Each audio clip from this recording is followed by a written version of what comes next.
ఇక AP liquor scam కేసులో కీలక పరిణామాలు చోటు చేసుకుంటున్నాయి. అనుమానితుడు ప్రద్యుమ్న అరాచకాలు ఒక్కొక్కటిగా వెలుగులోకి వస్తున్నాయి. డెవలప్మెంట్ పేరుతో రైతుల నుండి భూ సేకరణ చేసినట్టుగా తెలుస్తోంది. తిమ్మినాయుడు రెవెన్యూ పరిధిలోని సర్వే నెంబర్లలో భూములు కలిగిన 19 మంది రైతులతో ఒప్పందాలు కుదుర్చుకున్నట్లుగా అధికారులు నిర్ధారించుకున్నారు. అలాగే భీమ్ స్పేసెస్ ఎల్ఎల్పి కంపెనీతో పాటు అనుబంధ company Isha infra housing company పేరుతో ఒప్పందాలు జరిగినట్లుగా గుర్తించారు. ప్రద్యుమ్న అరాచకాలతో 6 ఏళ్లుగా రైతాంగం తీవ్ర ఇబ్బందుల పాలవుతోంది. దీంతో న్యాయం కోసం రైతులు కోర్టుని ఆశ్రయించారు. అలాగే తిరుపతి మంగళం రహదారిలో ఉన్న సోషల్ మీడియా కార్యాలయం నుండి కార్యకలాపాలు కొనసాగిస్తున్నట్టుగా తేల్చారు పోలీసులు.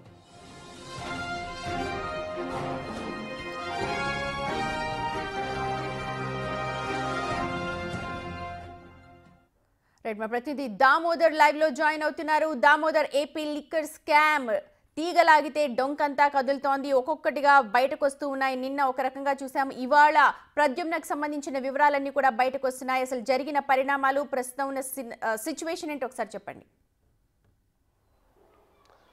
సుమతి, ఎన్నికల సమయంలో ఏదైతే మంగళగిరి టోల్గేట్ వద్ద పట్టుబడ్డ 8.5 కోట్లు తనవే అంటూ వాటిని వెనక్కి తీసుకోవడానికి ప్రయత్నించిన ప్రద్యుమ్నతో మాకేం సంబంధం లేదంటూ కూడా గతంలో ఏదైతే చంద్రగిరి ఎమ్మెల్యే చెవిరెడ్డి భాస్కర్ రెడ్డితో పాటు వైసీపీ శ్రేణులు తెలిపాయి. కానీ అది నిజం కాదు.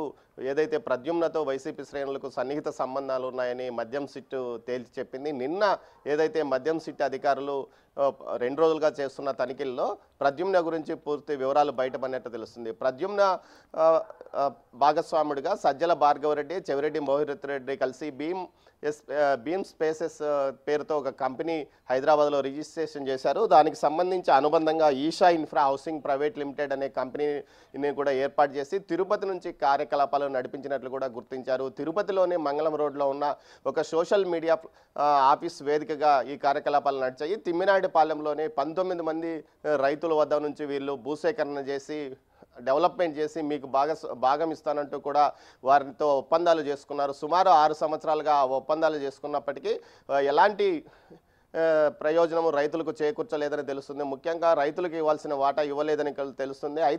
అంతేకాకుండా ఒక సోషల్ మీడియా పేరుతో ఒక సోషల్ మీడియా ప్లాట్ఫామ్ను తయారు చేసి ఎన్నికల సమయంలో ప్రద్యుమ్న అనే సీఈఓగా ఉండి వ్యవహారం నడిపించాడని కూడా తెలుస్తుంది. మొత్తం మీద వీరితో పాటు ఒక సినీ హీరోకు సంబంధించిన సమీప బంధువు కూడా ఇందులో భాగస్వామిగా ఉన్నట్టు తెలుస్తుంది. మొత్తం 4గురితో కలిపి వ్యవహారం నడుస్తున్నట్టు తెలుస్తుంది. అయితే సినీ హీరో సమీప బంధువు తెర వెనుకగా ఉన్నాడు. వీరు ముగ్గురు భాగస్వాములుగా ఒక రికార్డెడ్గా ఉన్నట్లు కూడా ఆధారాలు లభ్యమైనట్టు తెలుస్తుంది. మొత్తం మీద సిట్ దర్యాప్తు బృందం మొన్న 12 చోట్ల ఏకకాలంలో తనిఖీలు నిర్వహించారు. అదేవిధంగా నిన్న చెవిరెడ్డి భాస్కర్ రెడ్డి తుమ్మలగుంటలోని చెవిరెడ్డి భాస్కర్ రెడ్డి నివాస గృహంలో ఉదయం 10 గంటల నుంచి రాత్రి 8:30 వరకు తనిఖీలు నిర్వహించిన తర్వాత కీలకమైన డాక్యుమెంట్లతో పాటు ఏదైతే ఇటు హార్డ్ డిస్కులు, అదేవిధంగా సెల్ ఫోన్ నుంచి రికవరీ కూడా కొంత సమాచారాన్ని సేకరించారు. దీంతోపాటు సీసీ ఫుటేజ్ కూడా సేకరించారు. మొత్తం మీద ప్రద్యుమ్న అనే వ్యక్తి గతంలో ఏదైతే ఎన్నికల సమయంలో పట్టుబడ్డ నగదు తనదేనంటూ వెళ్ళడం, ఇప్పుడు అతన్ని మరోసారి సిట్టు అనుమానించింది. ఈ నేపథ్యంలో అతన్ని కూడా కేసులో చేర్చే అవకాశం ఉన్నట్టు తెలుస్తోంది. మొత్తం మీద ప్రద్యుమ్నను పూర్తి స్థాయిలో విచారిస్తే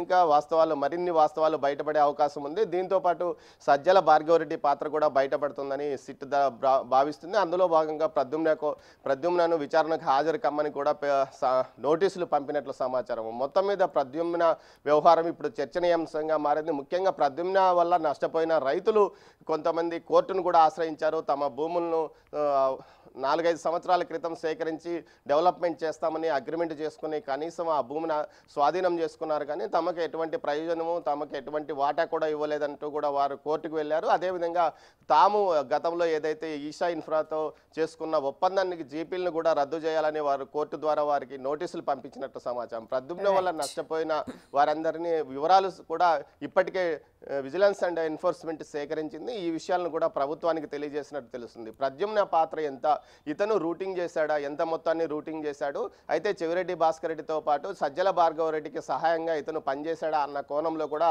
దర్యాప్తు చేస్తున్నట్లు సమాచారం. మొత్తం మీద ప్రద్యుమ్నతో పాటు సజ్జల భార్గవ రెడ్డి కూడా ఏదైతే మద్యం సిట్ కేసులో లేకి చేర్చే అవకాశం ఉన్నట్లు తెలుస్తుంది. దీంతో పాటు ఒక సినీ హీరో సమీప బంధువు కూడా రియల్ ఎస్టేట్లో వీరికి అనుకూలంగా వ్యవహరించినట్లు, మొత్తం కార్యకలాపాలు తెర వెనుక హైదరాబాద్తో పాటు తిరుపతి ప్రాంతంలో అతను నడిపించినట్లు కూడా చెప్తున్నారు. మొత్తం మీద అతను ఎవరు, ఏంటి పాత్ర అన్న కోణంలో కూడా ఏదైతే సిట్ దర్యాప్తు కొనసాగిస్తుంది. సుమతి, రైట్ దామోదర్, మొత్తానికి ఇప్పుడు ఏపీ లిక్కర్ స్కామ్ లో ప్రద్యుమ్న పాత్ర ఏంటి, అతను నగదు తనది అని చెప్పుకున్నాడు, దానికి సంబంధించిన ట్రాన్సాక్షన్స్ ఏంటి, వీటిపైన ఫోకస్ చేస్తూ ఉన్నారు. ప్రద్యుమ్న ఇప్పుడు నోటీసులు ఇచ్చున్నారు, తను కూడా హాజరయ్యే అవకాశాలు ఉన్నాయి సిట్ ముందు.